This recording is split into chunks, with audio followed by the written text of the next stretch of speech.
Ghana mai emapa mechiam menim se yeho ada roma ye nyina ye ho ye ene na hwan na ye mfa aseda ma no oba de na ye de aseda ebema no sa na maseda nso enkoma se abribia on saka me video no o share na wuni aso ensaka bi koso ana ye ni sa na menim se ene enye mawo a eye ene na information aba no ehia mawo a ochina ebe hia mawo ene se ehia wo a bitima hia wuni a ene ti share video no na enru achi na subscribe nso ene de me de ba no yaye die yete ye ho nka che enuanom na de ama yete ye ho nka che no menim se bebre anya ntete bebre mo tete nsem bebre ebi mo asoma ye mo kesene o mo adwimo ye mo kesene o mo hu se de ensem no esiko no esitie ene na mpese me bi ani kakra e ma wote menim se na nsem mo tete etitie bi se nkrofo akoko bi ewo Catalonia a ewo Spain maimu a mo pese na omoko emontine ekosun egu omo eman empanyimfo so na omo ye omo apede omo in short no yebeka se na ompese omo ye demonstration meka se yebese ye demonstration isan se saku no me na medi edemo na American Union of Ghanaian Associations in Catalonia no ye English na Catalonia ye Spanish ye nyina ye nimba bia Catalonia ewo ye nim se Ghana for so do so ha yi pa ye can the whole Spain community a Ghana for do so pa Catalonia aye comunidad autónoma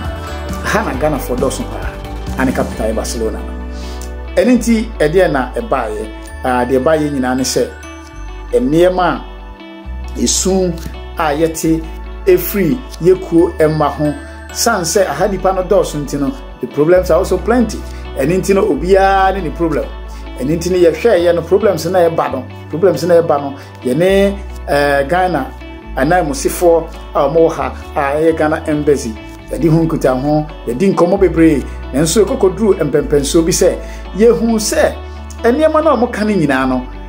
in fact ya jitum ewo mo part na mbom no ye hu se eni omo nsam nye ni nyina na ewo omo nsam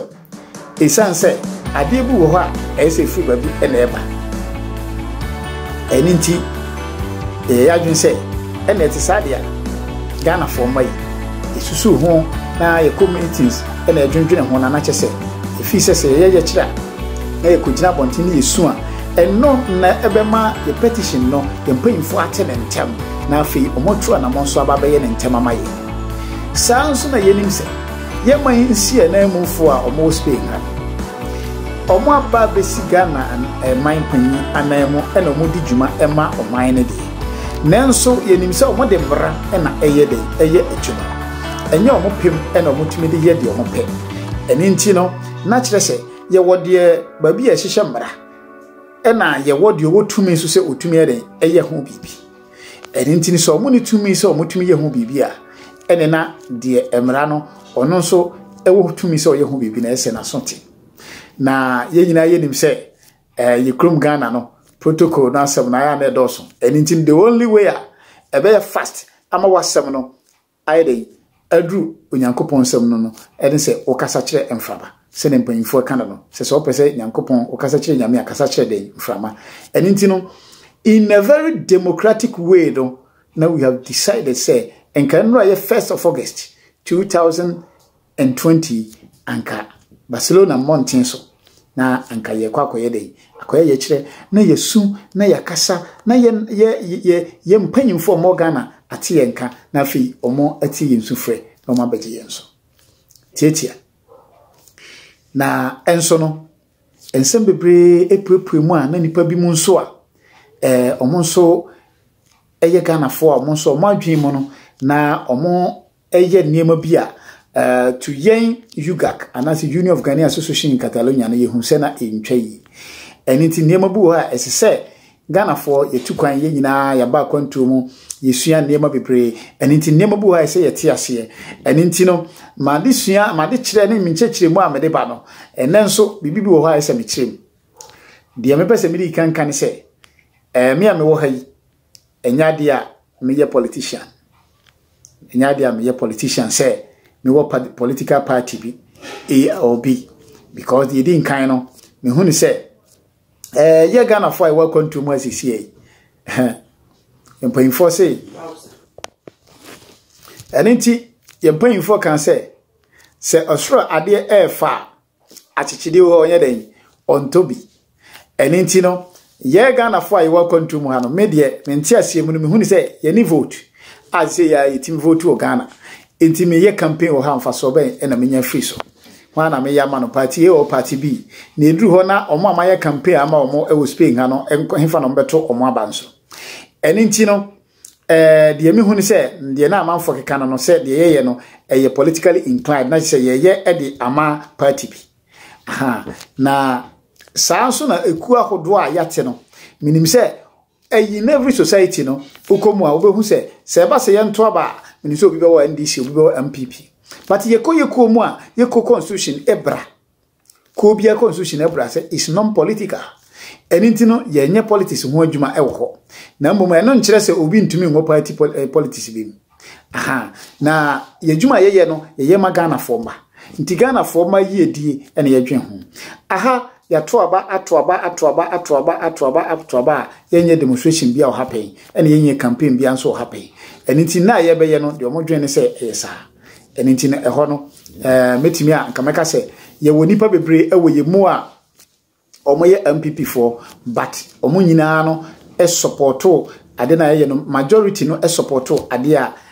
na ye pese ye no ye kire na nye say ifu nipa ba akọ se me ho de bae na me ya me ye kan difo no se nipa no ye to so aba na dodo na kire say ye ntua na mo we ya me na me die ni mu kra na se me ye de se me tie de dodo na ka no na no kire say se me yi me hu film so se president se me die ni mu because de nipa dodo no ye de e ka no na me de me hu ni se emra ye hye e de manipa se de nipa asetremu e be ye kama eninti no politics eba se ebe ye sa adwuma no se ebe ye na ebe settle enema e society na nipa asetra be de be kama ma no enti no ye nhemra e mamra no e manipa ho nkire no e manipa ensi apene eninti no se ye nhemra e society bia mu na nipa no e ho kire mo mu si apene wo ho a de omo ye ne se omo ye kire na afi nsakira de abam eno da nchen a ebi mu nso se ye demonstration no a ye de begu aban na nimase saa nso na ombehwe ni wiase afana nyina eninti ne enye se ye beye saa eye kire no eno nso mehunmo ya me wo nyina ne se eye na anu ya during saa time ya ye we mu ya yi enche ye ne ehun se ntuntumfo enkokofo ene omomaka nyina abom se omo ye demonstration ebi mu ye bi Musia ebi mu ye bi Barcelona ebi mu ye bi different places na de na omoka omo se regularisation ya de na omo kire omo se aban mie paper sesia de ntia omo nim se omo nso omo akamu a aban se onja obi awom na nso omo de omo ho kire omo nya paper mfa anya adwuma enitina na aban mie paper mo na boni be na omo aye omo nya boni bia e na omo nkasa so ntia aban no we eye petition or petition about saying, so be a paper mammy,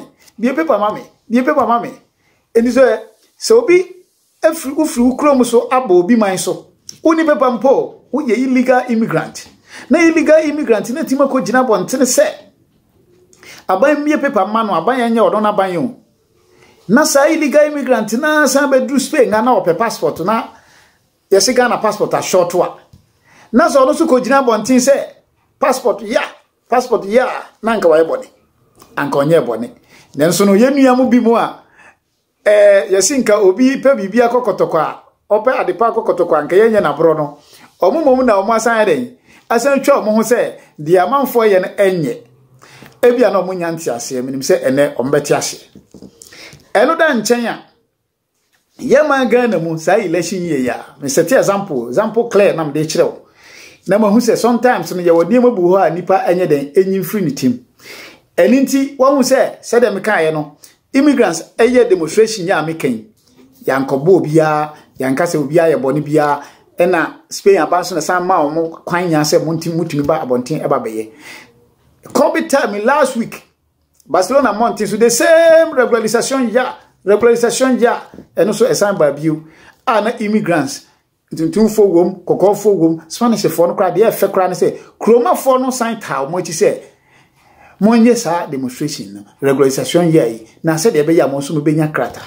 eya de papa wo se wonu ye sa de na menka se yen na de wo ba obi krom e na won tena ofie e na wo de wo se ko ko demonstration enye bone na sa de wo ye omoye no wo bo hu se eso aba ebeba because ini se buy and buy no government ebe ye hu bibi amomo so omotumi enya krata eno ene ye nyina ye bompaye na ba bia nso mbetu anamon se omo be ye bio no ye nyina beta omo chi se de ye nuam nso betimi nya nkrata de akura enti abusuafo wo kura wo de wo free mu no passport short try de wontumi nka ho asem o ka se wo ye politics wo ho enti no ye de abotre kwa mu no emse na ebi mu etotro questions bebre ntimi fa se me fa kwanya nso na sa question no metimi eyi ano na obi ayi etibie ena obi nso kan se election year wo Ghana enti no ye de na chese ye politically inclined na chese ye demonstration no de ama political party wi na sa amanyuko bi eno so meka se da bi enti sa example amebesati very clear esan se ye nuam omo kan sa no omo adwin only the negative side of it omo adwin the positive side of it na ewohi Mr. Example. Breku hima. Minimsa meka say wo abeti ubenya video ubehu say asemi what pen this year ya enche breku hima oko TV so radio so say Segana ban enim na se wamfa machine sama megu breku ma ye breku emont ne kwan a na se duru December ma omo mfa ballot box emma breku se omo de beto aba esan se abato betu nipa na omba krum o ma metu nipa nkomo ntimi beto aba na se o anya o mo trawe enokra meka se okasa akokodrom se odi kuro no eninti no eze enokra beka se obi beka se o trete abanyana but the oka no de ni bre ene kan na brekumfo bebre so na mota akire na saa nso na ebi mu kan se meti se ebi mu kan radio so kra ba bi se oye MDC ni ebi mo say anya sa tabwe na eso kano sanse we election year de ne si ye na na do ti ye no esanse na na adodankwa Akufo-Addo eye democratic aye nyina ye nim se na na adodankwa Akufo-Addo eye lawyer kukudam no onim se demonstration eye democratic tool no anase eye ade democracy ya yete to ho sede nipa bi mu ebetimi afaso ama omo petition adru abanyanim anasa emrabimpo eba na omo mpa omo so betumi afakwan bi so aka ama omo abanyane atinti ofre mami hima ene omo kan ho na omo ko Flaster House omo ko no mami na num se nkire se na do se anke se me na mo bai nka mo de asede breme na nso mo bai mo di problem na eba na me hye mo bo se sa problem na mo de aba no masom na meye ho adwuma maame ne so baaye no mitie ni video no o se okoye no na manfo se o mo koye o mapam o na wo sabre ne oyo o ya ndc o se afi ede na si sesie ya me ne wo kasai o mo di machines ana graders akoku brekum mountain so a eno so ni video no aba asesei kwan no kra mbo na o mo beye no na adodankwa Akufo-Addo aban no assign de 10 kilometers asan ka kwan no se omunye nka brekumfo ho afa maami jina bontene na oda ase wadanya me ase asan da na adodankwa Akufo-Addo ene na manyokuo no wada anase ene ne government wada omo ase abujanfo ese maami no NDC no nimbio ese de 1 pp sanse wada MPP fo ase aname boa na nya bia maami ekwan omo yo no nkwa na befa so ana dabi elinti minianom mama yehu se demonstration e ya ade papa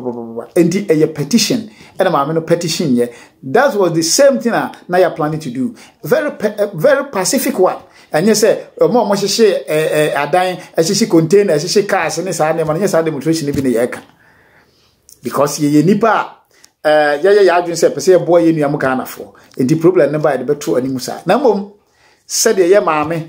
etu anamon o ti se be demonstration no dano an ofre yen na otu anamon oni ye Zoom meeting ne workers ne staff nyina eni nti na sema okan ye no so atoya so esan se ye botae ne se yebenya enepa de ama ye nuam Ghana fo mo ha na so obi passport an nsabeka obi de ohia bia ne nsabeka e wo Ghana aban mu eni nti no enye se ye ya ade bia de tie omo aye bi pa na bebre ho anya omo nsam nko ana ewo eni nti ena na nka ye pese yesu no ebidru ba bi foforo no sanse omo se akra wonsu no ne maame o ma ne nofo nye ne ennom ena se osuna obi beje no na okrokro no obetimo gya asu na mmom no nofo de nya meto na nima na onyanya aduane ni ya enche obesan susum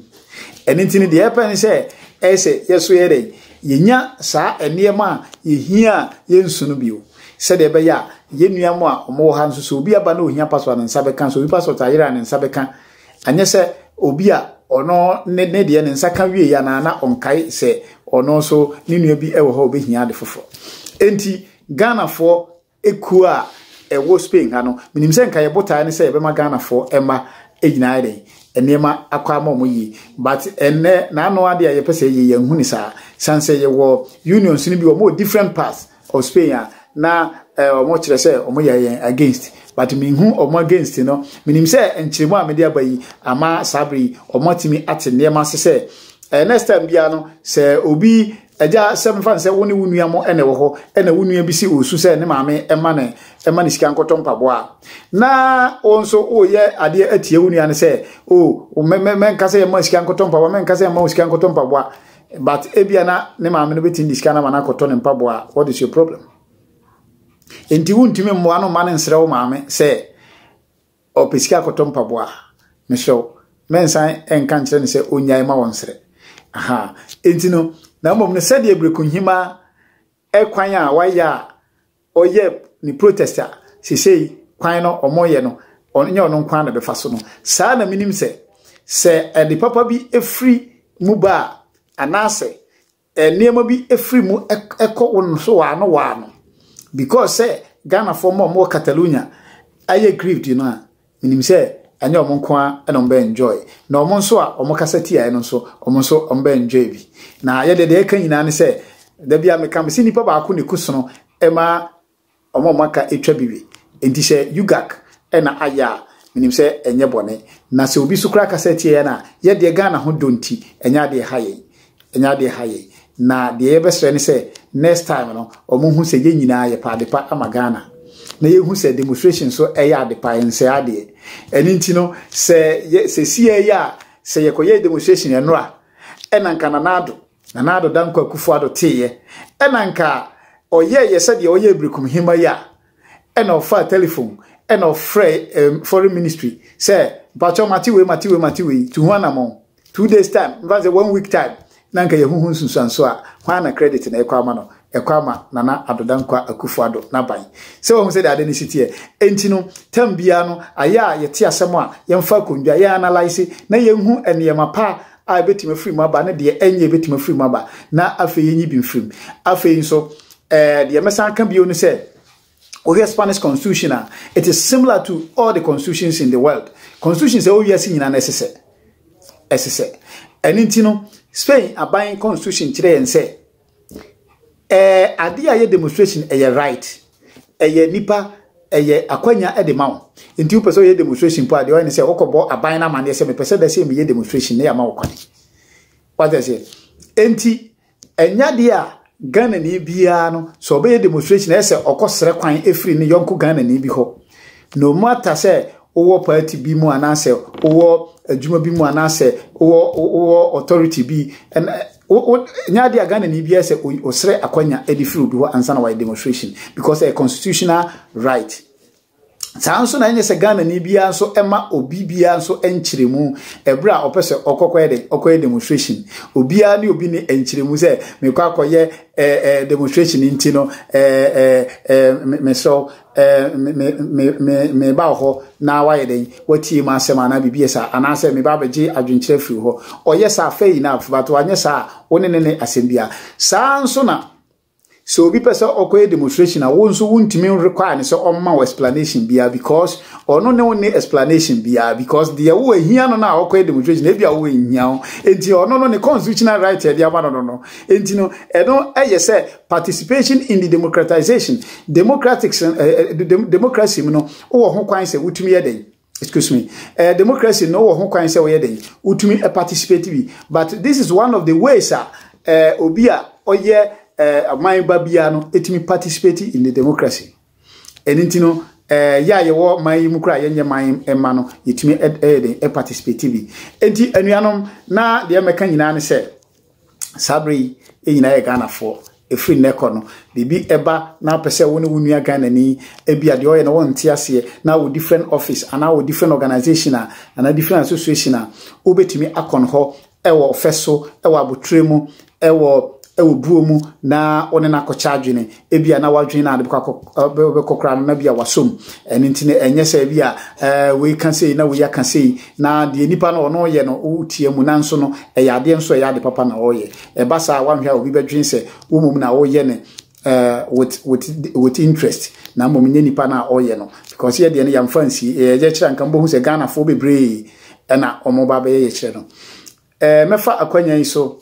akasa akire Union of Ghanaian Associations in Catalonia ene yeku manyina se kwanya amofa so na mo exercise no enema na amanfo ntema mo di ni enema ne nsema amanfo ekafa ho no ni nyina mu no mo stay out of say mo be mo ne ebi mo be den ebe exchange words enti no meka se mo show maturity mo nkoso na mo nya ni sa na afin so yuga campaign for so mo show maturity say ya maame pu abontin na woni mo be kasaye na afei mudi ebuo ma no na ya suspend demonstration no so sa nso na me say meka say Ghanaian community o Catalonia ha nyina nso yeda mu nyina asisan say bebre ho mo kan unions no ho so mo nyan register o unions no na mmom no omo de omo ade nyina ebeta akire omo frɛ yen show interest no akra ya no pa ya suspend ya wie nyina na manfo frɛ say tambe na ebekɔ boss no tambe na ebebade ade eni nti no me fi say ni nyina mu no Ghana for ahu say demonstration enya de boni nti na no mo so mpese omo den omo take part sa na different communities bi o mo ni Catalonia ha no mo so mo prepare omo boss omo so mpese omo ba no mbebo ayen me mo community bi adiri mo so sa na Nyankopon ensure bibia na de ya kan nyina ne say nyina mfa mpaibo entai yempanyimfo mo wo Spain ha mo ye Ghana asia na mufo no mo ha no se Nyankopon bebie kwan bia asi na yenso ye bisade a ye de abana anka ye de kosa mpempenso no ho ebeso aba amayate eso aba no adimani mu ya na afei ye nyina ye de asundwie atena se de yatena ababesi sa abre no na dia meka bi onso ne se mini anum Ghana fo a mote asembi na monte asebia no ankyere mu kakra me dia bani so obi pese obi sa me bibi wo ho a obetimi abisa me wo me channel eno so eko na wie ya Ghana ni bia owo ade bia pese ka ho asem wo platform yi so na obi a TV no eno so obetimi ayeden afre me in chambers o send me message na wo de mobile number eba me de me frɛ na me no ayeden ayede asusu ho kwan be fa so a ebe no enti ene advert bia so na pese yema wa announcement bi so na pese me yema wa eno so sa na obetimi ade aba abusiafo me de besi he ya ye meka nyina ne se Nyankopon onka ye nyina ye ho omo ye nyina ye ho ban omo ye nte ye ho ase omo ye nya adwenkro na ye nyina ye nya botai baako na ye hu se Ghana man no ye do Ghana that makes us patriotic citizens na se ye do Ghana dia ene na se ba se Ghana fo nyina Asia aye ye kire empo a ye ndwene ne se ye bone na ebedwene ne se ye de pade ama ye ho abusiafo Nyankopon kan bibia ni se next time ye besan hia na adwendwene ye ho na afei ya che information bi a wo speak hanso na abo ye nyina Nyankopon onka mo nyina mo ho till then bye bye adios.